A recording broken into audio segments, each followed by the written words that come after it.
70, and this is going to be for Seminole, Oklahoma, Lincoln, Cleveland, Pottawatomie County. Moving to the east at 45, so that's definitely a pretty fast moving line there. And it looks like the Weather Service just went ahead and just kind of drew up a pretty large warning here just to account for this entire complex right here that runs from, it goes all the way down towards Tribby, Shawnee, up to Prague.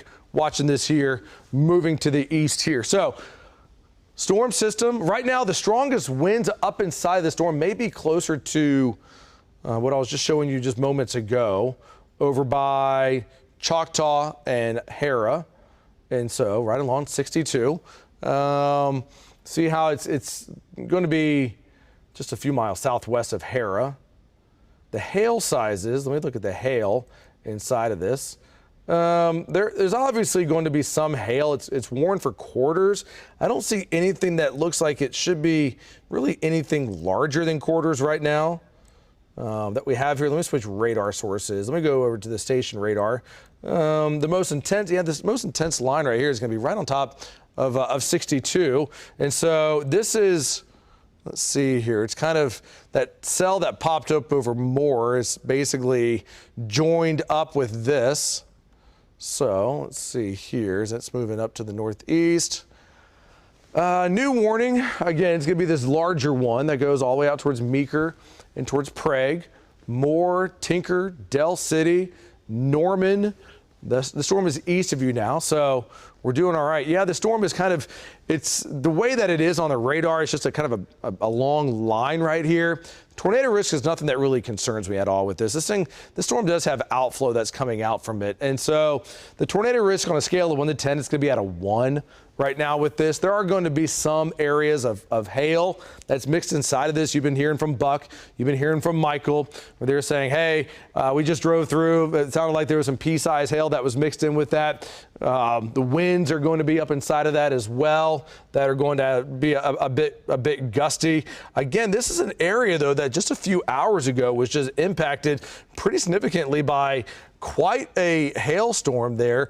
Again, softball size hail reported. Right now, looking at the winds inside of this, the strongest winds we have are going to be between Harrah and Choctaw. This kind of fanning out a bit of a downburst here. Let me go back out to Michael. Michael, you're back in a spot that you're in not that long ago. Still just watching the radar closely here. What do you see? Anything stand out to you of particular concern besides the fact that obviously there are some winds and heavy rain?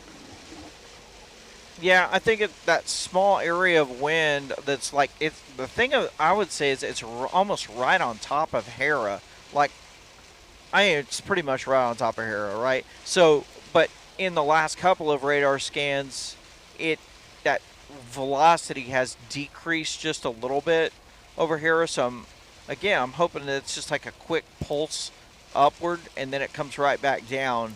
But that was clearly a downburst signature there that looked pretty strong right between Choctaw and Harrah, right along 62. And as it's moved closer to Harrah, I don't see the winds being quite as intense as what they were just a few minutes ago. Otherwise, the hail has kind of let up a little bit. I mean, it looks like that's more going on up closer to Lincoln County. So Meeker, you could have some hail, but it doesn't look like it's real big.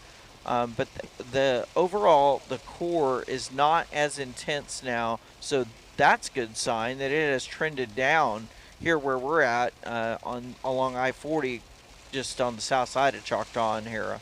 Yeah, and I'm looking right now, just the last 15 minutes of that downburst that was happening there. And it does appear that it peaked its intensity right about there. And just as it came into Harrah, and then in the last couple of scans, it did show a bit of weakening. And that right there was the reason for the warning to go 70. But now that the winds are coming down, it does appear that at least the storm may be the strong winds may be decreasing right now. So, and we haven't really seen any type of tremendous hailstones out of this. Buck and Mike have been reporting on the hail, pea size there mixed in. We did certainly get some larger hail when we had this on the west side of the metro, but now it just appears that, yes, this is warned for, it's a pretty large warning that runs from Seminole to Prague up to Chandler here, but from a radar standpoint, it's probably going to have a lot more bark than bite, and that's going to have a lot more noise with the storm, and enough that's probably going to wake you up in the middle of the night here. It's almost 2 o'clock here, but from a hail perspective, the hail doesn't look to be anything that would be that damaging, and the winds, again, the strongest winds that we had over Hera, those appear to be coming down. Up in northern Oklahoma, you're good. You don't have any storms there. And once these storms move out of town, you're good for a while. We're still watching closely the threat for severe weather that we have setting up for Sunday afternoon as well as on Monday. And so we're going to have a lot of new data to go over on KOCO 5 News in the morning. Yes, these storms are still with us, but it does appear that at least the intensity, the severe portion of the storms will be coming down. So if you're in Arlington, Sparks, Prague, biggest threat with these storms for you will be cloud to ground lightning, some intense rain.